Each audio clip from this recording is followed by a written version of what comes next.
उसका ढाबा कच्चा बना हुआ था, जिस कारण बरसात के समय में वहाँ पानी टपकना शुरू हो जाता था और इसलिए बरसात में उसका धंधा मंदा पड़ जाता था। उसके ढाबे पर कम ग्राहक आने लगते हैं। बाहर बारिश जोरों पर थी। हे भगवान, पिछले 2 हफ्ते से बहुत ही कम ग्राहक आए हैं ढाबे पर। अगर ऐसे ही चलता रहा तो कैसे काम चलेगा? कहीं ऐसा ना हो कि फिर मुझे अपना ढाबा बंद करना पड़े। आप चिंता मत कीजिए जी, ऊपर वाला सब ठीक कर देगा। बारिश में लोगों को आने में थोड़ी दिक्कत तो होती है, ऊपर से ढाबे में पानी भी टपकता है, शायद इसलिए। अच्छा चलिए, आज मैं भी आपके साथ चलती हूँ ढाबे पर। वो दोनों ढाबे पर चले जाते हैं। इस रोज भी खाना बनाते हैं, लेकिन उस रोज भी बारिश के चलते कोई नहीं आता। लगता है आज भी ये सारा गरीबों में बांटना पड़ेगा। कोई ग्राहक नहीं आया। उस रोज भी वो सारा खाना गरीबों में बांट आते हैं। ऐसे दिन बीतते हैं। एक रोज आधी रात के समय गांव में तेज तूफान आता है और जोरों से बिजली कड़कती है और वो बिजली उसके ढाबे पर आकर गिरती है, जिससे उसका ढाबा जल जाता है। ये क्या हो गया रेखा? अब मैं क्या करूँगा? मेरी तो रोजी रोटी ही छिन गई। मेरी भी कुछ समझ में नहीं आ रहा जी, लेकिन आप ज्यादा टेंशन मत लीजिए, नहीं तो आपका बीपी बढ़ जाएगा। दिन का दिन बारिश बढ़ती जा रही थी और मनीष उसी बारिश में काम ढूंढने निकलता है, लेकिन उसे कहीं भी काम नहीं मिलता। उल्टा सारा दिन बारिश में भीगने के कारण उसे सर्दी लग जाती है। अब जैसे तैसे वो अपने दिन काट रही थी। फिर एक रोज रेखा का मुंह बोला भाई माधव उनके घर आता है। अरे जीजा जी, इतनी बारिश में रोज रोज काम ढूंढने निकलते हो, बेकार में परेशान होते हो। इससे तो अच्छा ये होगा कि आप मेरे साथ चलो और मेरी दुकान पर काम करो। वैसे भी मेरा आदमी अपने गाँव गया हुआ है और मैं आपको महीने के आखिर में तनख्वाह दे दिया करूँगा। क्यों दीदी, ठीक कहा ना मैं? हाँ, माधव बिल्कुल ठीक कह रहा जी। वैसे भी अपने पास और कोई काम तो है नहीं, अब तब तक यही काम कर लो आप। अच्छा ठीक है माधव, तुम कहते हो तो मैं यही कर लेता हूँ। वैसे भी घर खर्च तो चलाना ही है। अब मनीष माधव की दुकान पर काम करने लगता है। वो बिना 1 मिनट भी आराम किए सारा दिन मेहनत करता, अनाज की बोरियों को ट्रकों से उतारता और दुकान के अंदर का सारा काम संभालता। लेकिन जैसे ही महीना पूरा होने को आता है, तभी तनख्वाह देने के नाम पर वो टाल मटोली करने लगता है। तनख्वाह? कैसी तनख्वाह जीजा जी? ये तुम कैसी बातें कर रहे हो माधव? तुम्ही ने तो उस रोज रेखा के सामने कहा था कि महीने के आखिर में तुम मुझे तनख्वाह दोगे। नहीं नहीं, ऐसा कुछ नहीं है। आपको काम की जरूरत थी, मैं जानता हूँ, लेकिन मैं आपको यहाँ पर काम करने नहीं, मदद करने के लिए बुलाता था।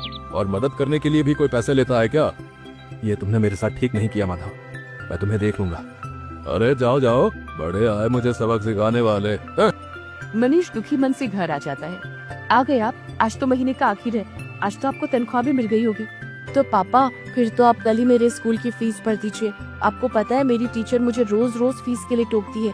ये सुनते हुए मनीष की आंखों में आंसू आ जाते हैं। मेरा नसीब न जाने कैसा है रेखा, जो मेरे साथ कुछ भी अच्छा नहीं हो रहा। आप रो क्यों रहे हैं? ठीक से बताइए ना क्या बात है।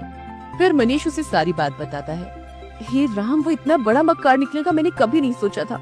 छी, उसे तो भाई कहते हुए भी शर्म आ रही है मुझे। फिर कुछ दिनों तक जैसे तैसे वो दूसरी जगह नौकरी की तलाश में जाता है। तब जाकर उसे बड़ी कोठी में ड्राइवर की नौकरी का काम मिल जाता है, जहाँ उसे महीने के 10,000 रूपए तनख्वाह के रूप में मिलते हैं। लेकिन उससे वो ड्राइवरी के अलावा अपने घर के काम भी लेते और इसी के सहारे अपना घर खर्च चलाता है। ऐसी एक शाम जब मनीष काम से घर लौट रहा होता है, तभी उसकी नजर सड़क किनारे गिरे हुए बच्चे पर जाती है, जो कि लगातार मदद की गुहार लगा रहा था। कोई मेरी मदद करो। ये तो किसी बच्चे की आवाज आ रही है। मनीष जल्दी से उसे पास के डॉक्टर के पास ले जाता है और उसका इलाज करवाता है। एक जमींदार का बेटा होने के बावजूद भी किसी ने मेरी जान नहीं बचाई, क्योंकि शायद कोई भी रोड एक्सीडेंट के लफड़े में नहीं पड़ना चाहता, लेकिन आपने बिना कुछ सोचे समझे मेरी जान बचाई। आपका बहुत बहुत धन्यवाद मनीष काका। अरे इसमें धन्यवाद कैसा? तेरी जगह अगर मेरा बेटा होता तो क्या मैं उसकी जान नहीं बचाता? उधर जैसे ये बात जमींदार को पता चली, वो दौड़ा दौड़ा आया और उसने वीरेन को गले से लगा लिया। तेरा बहुत बहुत शुक्रिया मनीष, अगर आज तू ना होता तो पता नहीं मेरे बेटे का क्या होता। ये ले मनीष, इसे मेरी तरफ से इनाम समझ कर रख ले। ये आप क्या कह रहे हैं जमींदार साहब? मुझे इन पैसों की कोई जरूरत नहीं है। रख लो मनीष, तुमने मेरे जान से प्यारे बेटे को बचाया है, तो उसके आगे तो ये सब कुछ भी नहीं है। मनीष जब घर आकर देखता है तो वो पूरे 5 लाख रुपए होते हैं। ये देख वो बहुत खुश होता है। अब वो जल्द ही सड़क किनारे अपनी जमीन पर खुद का पक्का ढाबा खोल लेता है। सड़क किनारे होने से अब उसकी और भी ज्यादा कमाई होने लगती है। अब बरसात में ना तो उसके ढाबे की छत टपकती और ना ही ग्राहकों की कमी होती, क्योंकि गाड़ियों में घूमने निकले लोग उसके ढाबे पर ही अपनी गाड़ी रोकते और लजीज लजीज खाना खाकर बारिश के मजे लेते। अब मनीष अपनी पत्नी और बच्चों के साथ खुशी खुशी रहता। नमस्ते दोस्तों, ऐसे ही रोजाना कार्टून वीडियो देखने के लिए हमारे वीडियो को लाइक, शेयर, सब्सक्राइब और कमेंट करना ना भूलें। धन्यवाद।